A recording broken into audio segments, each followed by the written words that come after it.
But Brandon, let's move on into the next team we're talking about, and that is the Minnesota Golden Gophers. And this one's easy. This one's an easy first question for you, B, because P.J. Fleck rowed the boat. He came over from Western Michigan, and the boat didn't row much. The offense struggled. This run-pass option that P.J. Fleck wanted to run, it kind of struggled. They only scored 22 points per game, which was 108th in the nation, and they were really bad in their passing game last year, ranking 122nd yards per game at about 126 per contest. I want to ask you, looking at the offense first, but really PJ Fleck as a whole, does this team for Minnesota, will they improve and get better year 2 for the Fleckmeister, and will they be rowing the boat in 2018? I think so. I think that this team definitely has an opportunity to get better here, and there were some positives from the offense. You know, you talk about the run pass, offense and everything like that. Now, while the pass wasn't all that effective or good, and you can work on a lot of things there, the run game wasn't bad. They had about 102, 183 yards per game. They ranked 46th in rushing offense. So that's good. They can definitely make some improvements there, and that's something that Minnesota can hang their hat on and say, okay, guys, if you're going to look at something on this offense, and on an offense that's struggled, what can we look at and say, okay, this wasn't so bad. We can be happy with this. We can still improve and want to improve, but we can be happy with this. And I'd say that's the running game. So there's something good to look at. But with PJ Fleck, and I know that there was a lot of, again, excitement with him coming over to Minnesota and, rowing the boat, as you say. He's got time.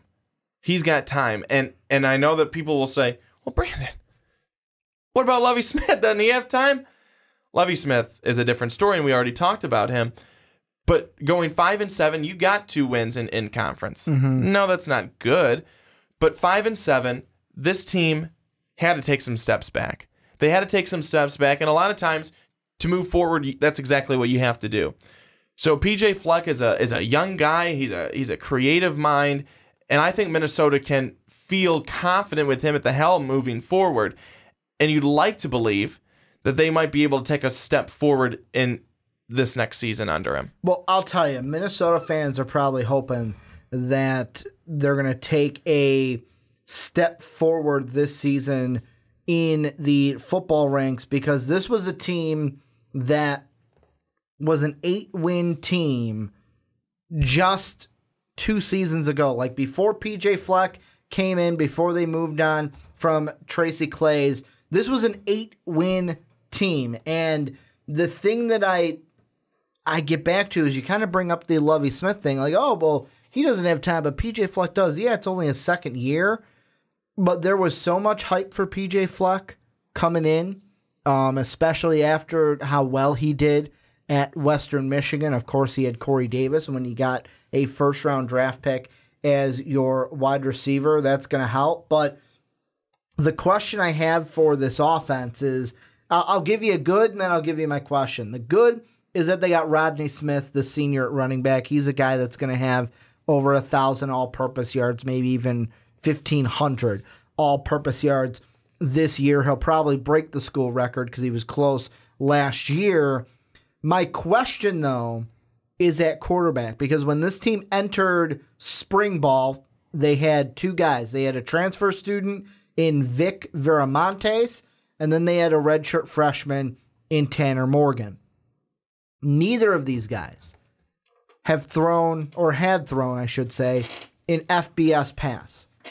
Well, Viramontes in June said, I'm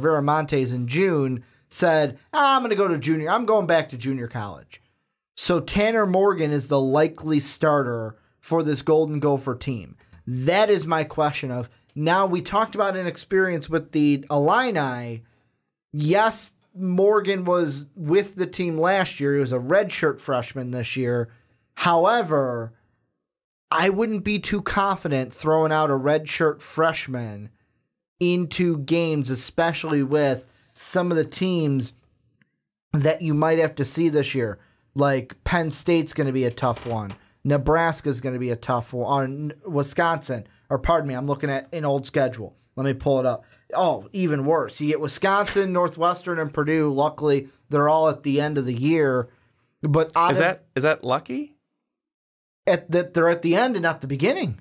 I would rather have those last three of the year than what Purdue has. And I'd rather have them in the middle. I'd rather have them in the middle. I don't want to start off with the toughest. I don't want to end with the toughest. I want to have them in the middle. With a guy like Morgan and redshirt freshman is what I mean by that. Give me those at the end because I want as many games for this guy to develop as a quarterback as possible. One of the only bad things is October 13th and October 20th, you got to go to Columbus to play the Buckeyes. Not a chance you win that game with a redshirt freshman. Urban Meyer will have that defense eating Morgan for dinner that night or that day because it'll probably be a day game. And then you go into Nebraska, going into Lincoln, and we don't know what Scott Frost is going to have for the Cornhuskers this year. They could be improved. So, I mean, this schedule, not the hardest, yet not the easiest for a first-year quarterback, a freshman, coming in for this Golden Gopher team. Yeah, but here's another thing, though, too, is that how many options is he going to have? How many options is he going to have to look at? Because you look at Tyler Johnson is kind of the lock there at receiver who's, been kind of the guy. But leads the team in everything. But what else do you have around him? That's where I'm saying in terms of what other options do you have? I think you're going to be getting a whole lot of help from the offensive line standpoint because they've got depth at this offensive line and they're adding huge guys. I mean, absolutely big dudes. They've got one guy at 6'9", 400 pounds, and then the small guy is 6'5", 370. The small guy. Yeah, that's Curtis Dunlap. That should be plenty of protection on the offensive line for Morgan, but the bigger question to me is who's he going to have to be able to throw the football to? And that's where then you kind of go to Rodney Smith and say, hey, Rodney, you know how we've been leaning on you a lot with the run and stuff? We're going to lean on you more. We're just gonna make you do everything, and that's why I say all purpose because he's gonna catch the ball too. And Smith again, like you said, all purpose, and he had almost 1,300 all purpose yards. I mean, look for that number to go up though this next year. Because I'm saying 1,500. If you're adding on these two big offensive linemen, you're looking for a number of ways for them to drive guys back. At the point of attack there, and absolutely just win the battle in the trenches. That should go to those two guys. It won't always, but you should see a lot of running lanes, and Rodney Smith should be able to see a lot of running lanes and a lot of holes to be able to do what he does.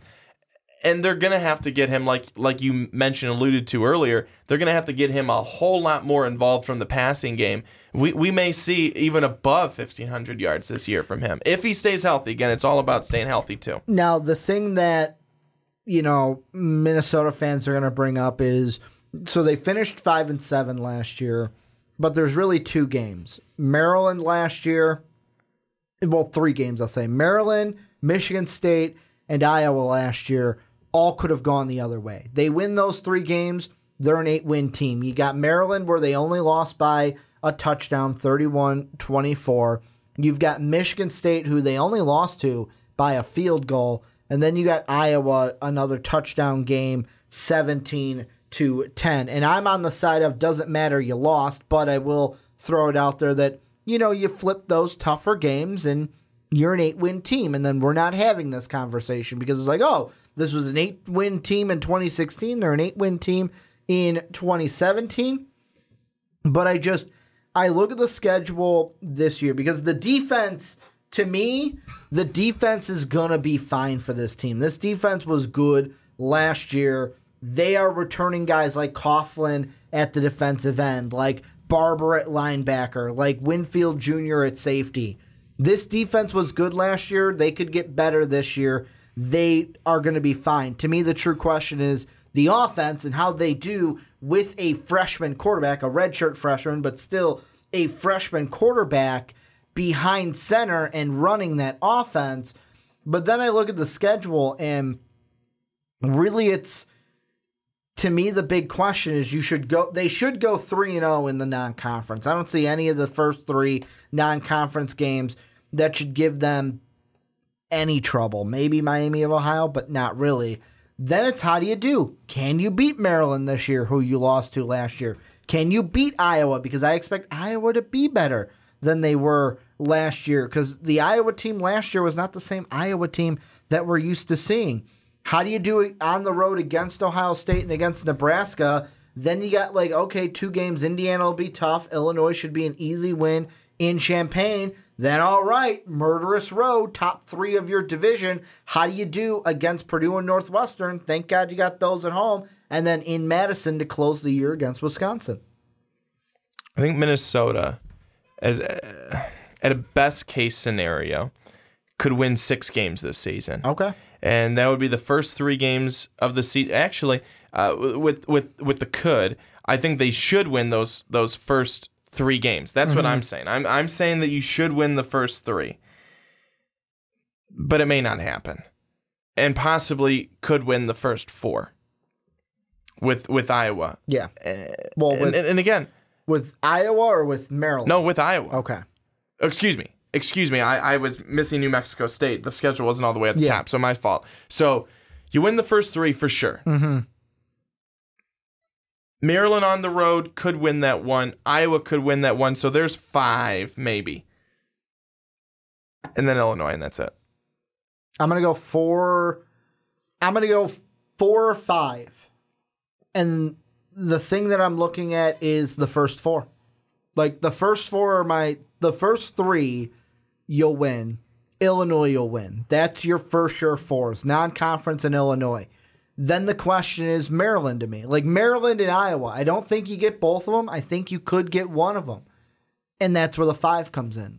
This is a team we'll be looking same record as last year. However, we will not be as down on them because it'll be all right, the defense was good yet again, but they had an inexperienced quarterback. Expect them to be better with Morgan in year 2. So PJ Fleck has come out and he has said, Ricky, that he is not at all concerned with wins. He is not at all concerned with losses here in year 2. Oh yeah, because he's not a favorite to win the division. And he's no, but I'm saying in general, he's come out and he said he doesn't really care about the wins and losses. He's more focused on being able to make this team better, develop this team, and get them to a point where people can look at them and I think probably have some pride in the team. What do you think about that? What do you think about a guy who comes out and says it's a load of crock. To the media that I don't care about wins and I don't care about losses. I care about developing the team? I am going to say something that my grandmother used to say. And for those of you who do not like swearing, it does have a swear in it. So I am warning you. I hear a quote like that where it's I don't care about wins. And I just think of what my grandma would say. You're full of shit if you eat regularly.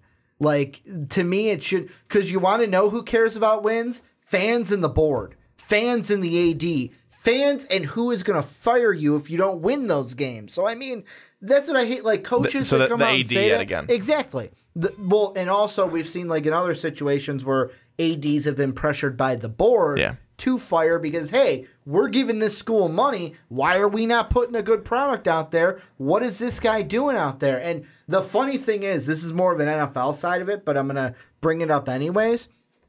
Eric Mangini was on the Herd today, and it was funny to hear him talk because he's the funny thing about, they were talking ownership in the NFL.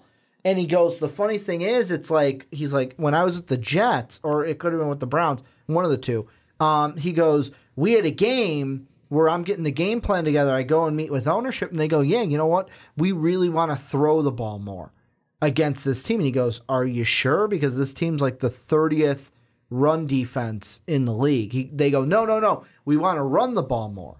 Then after the game, he's I don't even know if they won or lost. But he goes, after the game, they came up to me and was why did we pass the ball so much? Why didn't we run? He goes, you told me you wanted to pass the ball more. So that's what I did.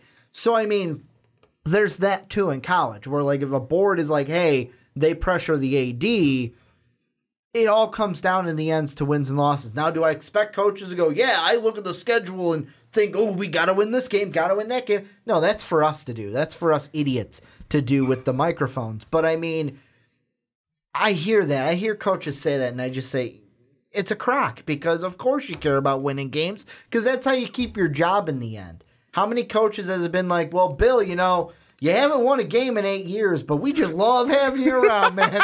You make these kids so good.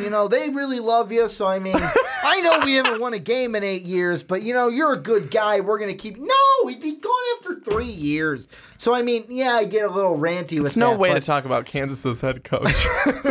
True, because they haven't won a game in 8 years, or it seems. But, yeah, I mean, I'm really not into that. For me, like, am I saying PJ Fleck's going to get fired? Hell no. But it's one of those things where 4 to 5 wins is what I see this year, and we're not going to look that down on them. Yeah, I think we're only looking down on them compared to last year because of all the hype coming into last year. They were an 8-win team. He had success with Western Michigan, and then they only win 5 games.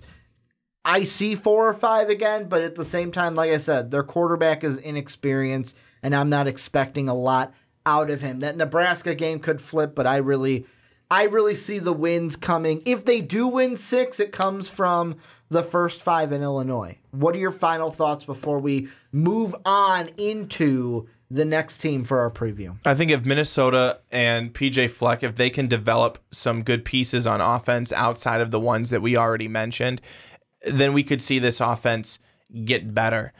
Certainly from the passing side, the run game. If the run game gets better, that's just a plus. But they really need to get better through the air. They'll beat Illinois because Rodney Smith will torch our defense because we can't stop a nosebleed on the run game. It's just fact. It's number one for Minnesota this year, at least from an offensive standpoint. Is okay. Find what other wide receivers are going to step up. Utilize that offensive line, which should be pretty strong for Minnesota, and then consistency in the passing game in a good way, and get Tanner Morgan a ton of reps and have him feeling comfortable, and let's see that those offensive numbers go up from 22 points a game to 25, maybe 26. If they could do that, that'd be a huge jump for them, but something that I think they'd be able to hang their hat on. Well, this is where you guys come in. Let us know what you think down below in that comment section. Are you guys excited for Minnesota? I almost said Miami football. Minnesota football this year. What can we expect from Morgan and Fleck? Morgan, inexperienced at quarterback, Fleck in year 2 as head coach of the Golden Gophers. What do you think about the schedule? Let us know down below in that comment section.